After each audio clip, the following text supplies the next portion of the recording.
Obrigado, Sorley. Olha, irmãos, principalmente o segundo hino realmente é nossa lição dessa noite, viu?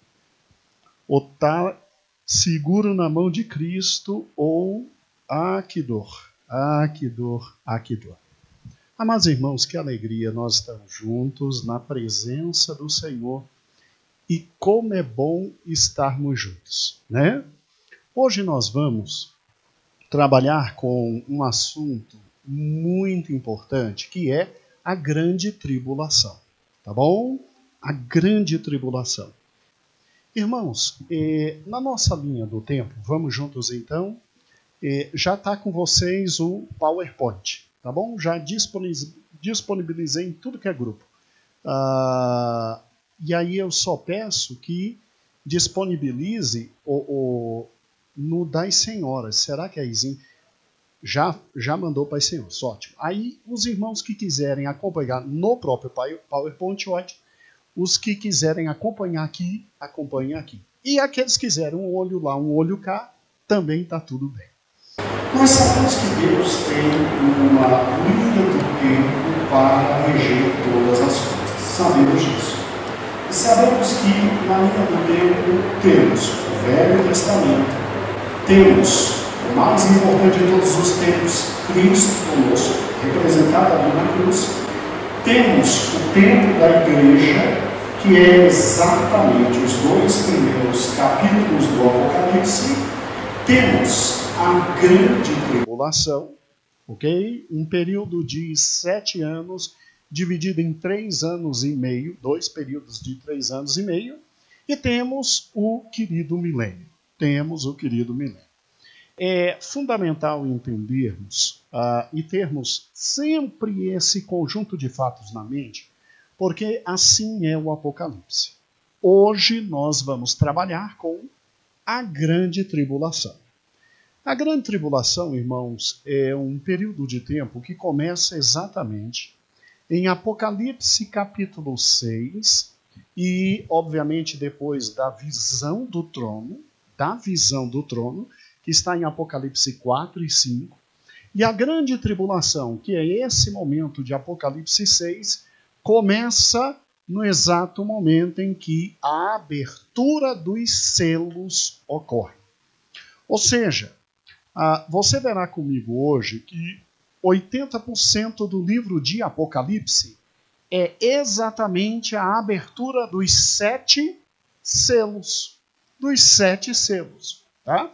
Isso vai ficar bem claro para você, meu amado irmão, hoje. E o que é interessante é que esse período de 3 anos e meio, ele se inicia para nós que somos pré-tribulacionistas.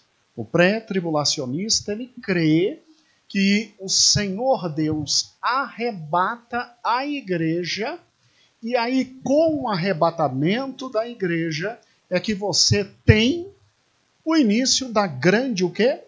Tribulação.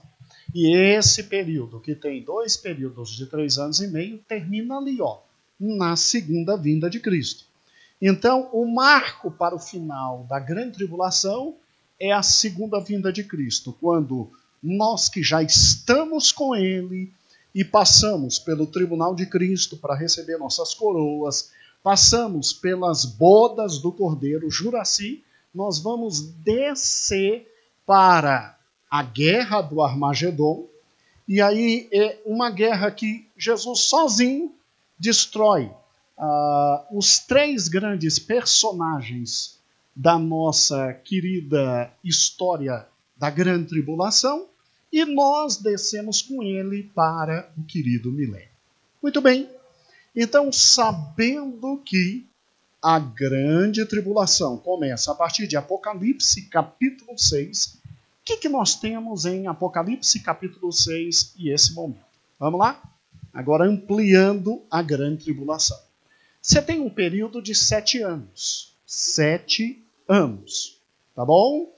E por que 7 anos? E porque nós cremos que são 7 anos literais. Porque esses 7 anos são os anos que faltam para fechar um outro período de tempo chamado 70 semanas de Daniel.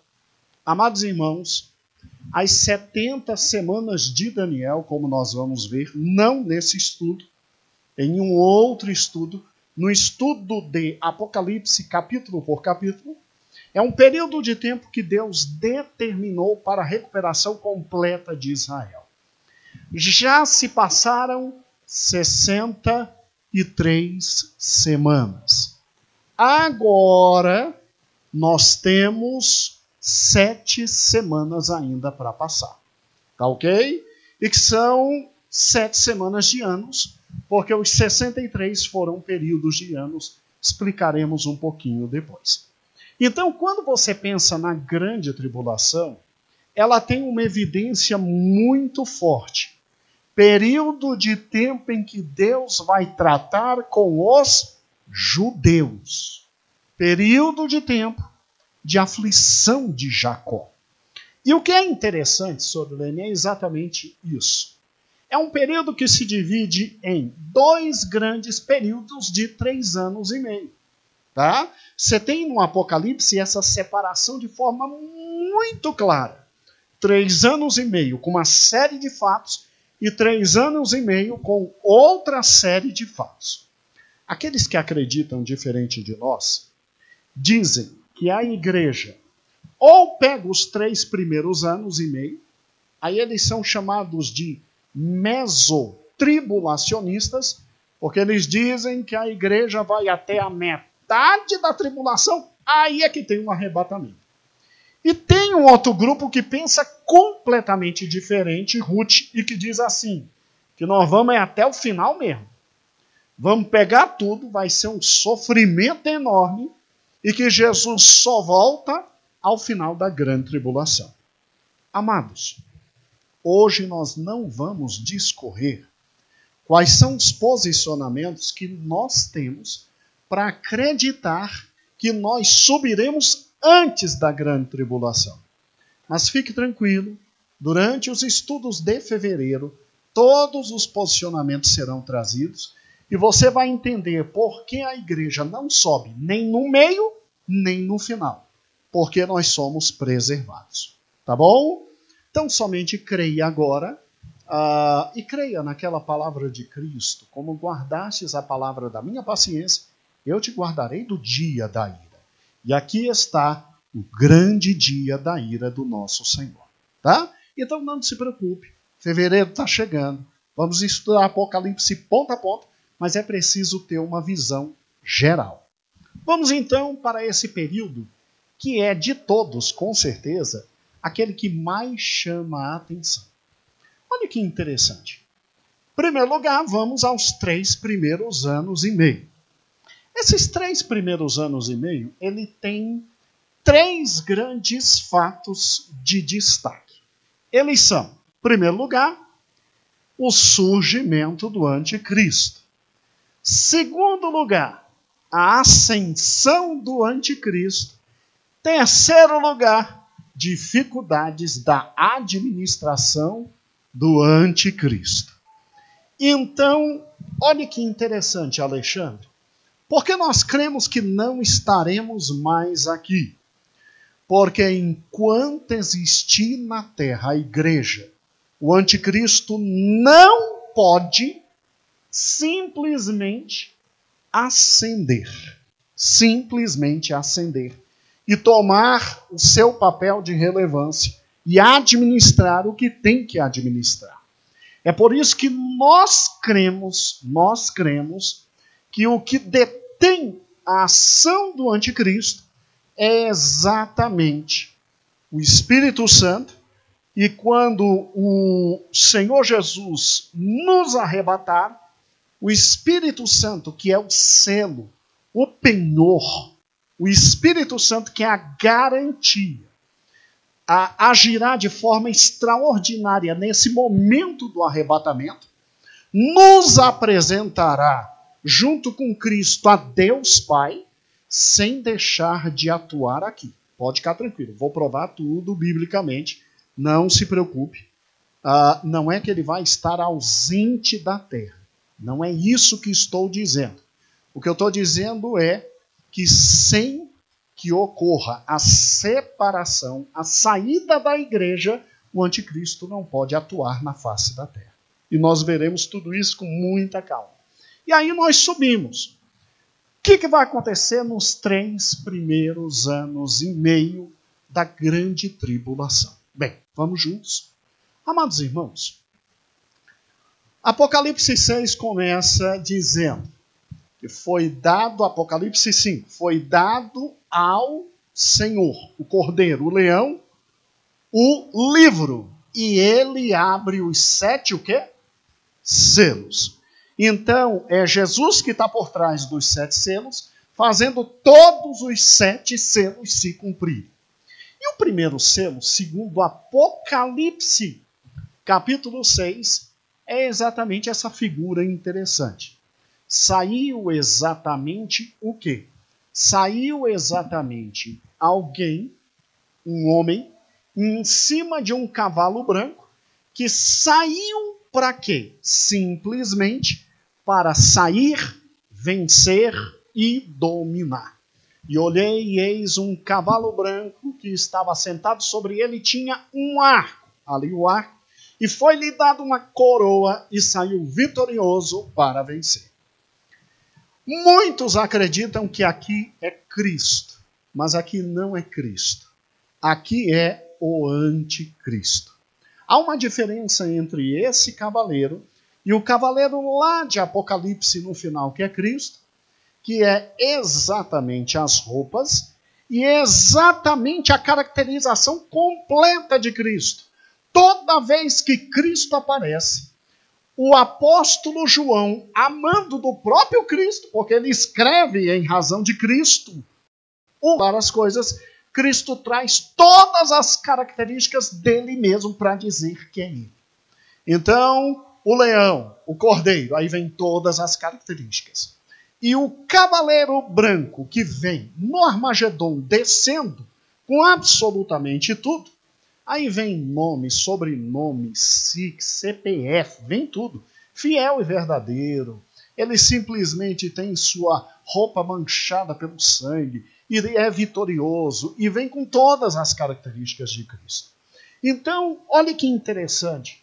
É em razão deste cavaleiro ser apresentado de forma muito sucinta. Mas, pastor, por que ele está com roupas brancas e por que ele está com um cavalo branco? Porque o anticristo é a antítese de Cristo. Ele vem enganar a toda a humanidade. Ele é o anticristo. Ele vem para se colocar no lugar de Cristo. E o cavalo é branco, como se ele pudesse trazer a paz, que é uma falsa paz. E o que é interessante é exatamente o seguinte. Aberto esse selo, imediatamente esse cavaleiro sai e foi-lhe dado coroa, que é poder, vitória, e ele vem para vencer. Então o anticristo é um personagem principal exatamente da primeira parte da grande tribulação, que sai com autorização do próprio Cristo para vencer. Ele vem, ele tem que cumprir uma função e ele vai cumprir essa função. E o que é interessante é que depois desse selo vem um segundo selo.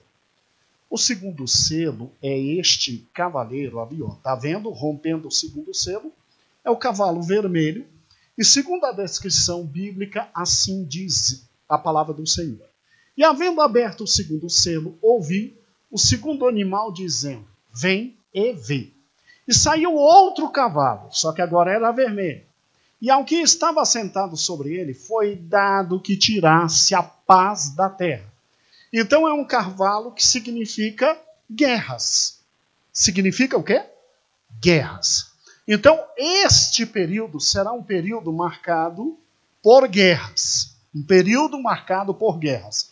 Guerras anteriores e guerras que ocorrerão durante esse período. Mas não se esqueça que o primeiro cavaleiro saiu para vencer. E uma das coisas que ele vai fazer nesse momento conturbado da humanidade é promover acordos de paz. Você se lembra da guerra que vai ter vinda lá de Gog, Magog, Gog, o grande líder da terra de Magog, que estudamos no domingo de manhã? Pois é, o mundo vai estar um caos e guerra continuando, guerra continuando, guerra continuando.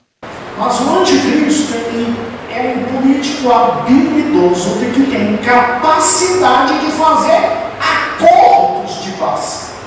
Principalmente o maior de todos os acordos. Porque várias guerras, ele vai fazer alianças de paz. Mas a maior de todas essas guerras, o acordo de paz será algo extraordinário.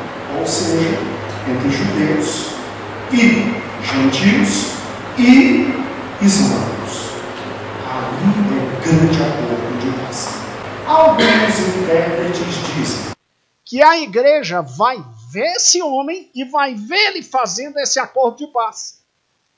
E imediatamente haverá um grande avivamento, e havendo um grande avivamento, há um derramar muito grande, como aquele descrito de Joel, e muitos serão salvos nesse momento, porque, segundo alguns intérpretes, até o mais medroso dos crentes, o mais malandro dos crentes, ao verificar isso, começa a profetizar e a falar.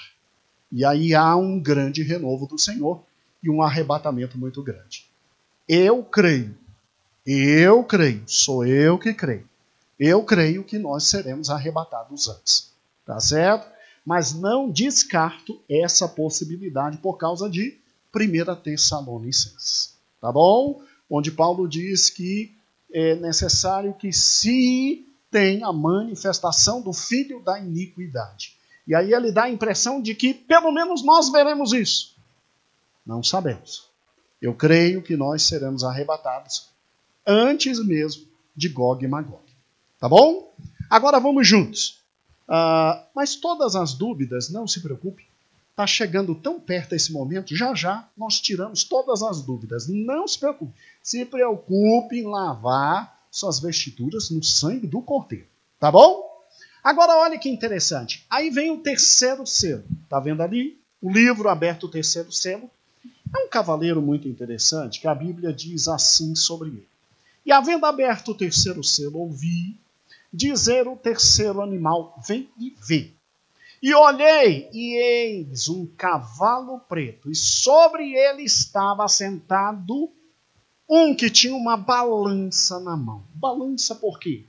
Balança era exatamente o instrumento pelo qual você colocava de um lado o produto que queria comprar e tinha o preço exato daquele produto em relação ao outro que você ia dar como pagamento. Então, era muito comum nessa época, eu que queria rapadura, por exemplo, colocava na balança a rapadura e se pesava do outro lado o feijão. E aí você sabia exatamente quanto de feijão eu tinha que deixar para levar a rapadura. Então, era uma das formas de peso. Então, aqui está falando de economia. E aqui está falando de um cavaleiro que nesse momento sai e traz problemas econômicos muito grandes. Olha o que diz sobre ele. E ouvi uma voz no meio dos 4 animais que dizia, uma medida de trigo por um dinheiro? Meu Deus do céu, a inflação vai estar incontrolável. Um dinheiro vale uma medida de trigo. Ou seja, um dinheiro, um denário, é o preço que se tinha pelo dia de trabalho. Equivalente hoje, por exemplo, uma doméstica hoje que faz diaristas. Aqui no Gama estão pagando 120, 130, 140 no máximo. Então a pessoa trabalharia, ganharia um dinheiro e ia comprar nessa época uma medida de trigo. O mínimo para fazer o pão e para comer. E você que tem acesso, aí vem agora falando com nós servidores públicos, e não danifique o azeite e o vinho, cevada por um dinheiro, 3 medidas de cevada por um dinheiro, e não danifique o azeite e o vinho. Alguns não teriam condições de comprar o trigo, Então comprariam a cevada, que era na época o produto de comida de animais, e aí com um dinheiro poderiam comprar aquilo que animais comeriam, de tão pobres que são, e nós, servidores públicos, não danifique o azeite e o vinho. Você que tem um pouquinho mais do que a medida que os outros têm, é luxo, azeite e vinho. Azeite e vinho. Luxo completo. O que o romano médio tinha, eles teriam depois. Então aqui você vê que antes do anticristo chegar, você vai ter uma economia toda desequilibrada. Absolutamente desequilibrada. E que vai se avolumar em matéria de desequilíbrio no momento que ele chegar. Mas lembre-se, o primeiro cavaleiro saiu para quê? Para vencer. O que ele vai fazer? Ele vai arrumar a economia. Ele simplesmente vai criar um sistema de compra e vendas. Ele vai ter em suas mãos todos os povos, o poder econômico desses povos, e com o sistema, a marca da besta, para comprar e para vender, ou na mão ou na testa, ele consegue controlar a economia, produção e oferta, e ele vai conseguir superar este problema que ele vai encontrar. Agora, olha que interessante, você tem um quarto selo. E o quarto selo, esse é o encontro de Deus.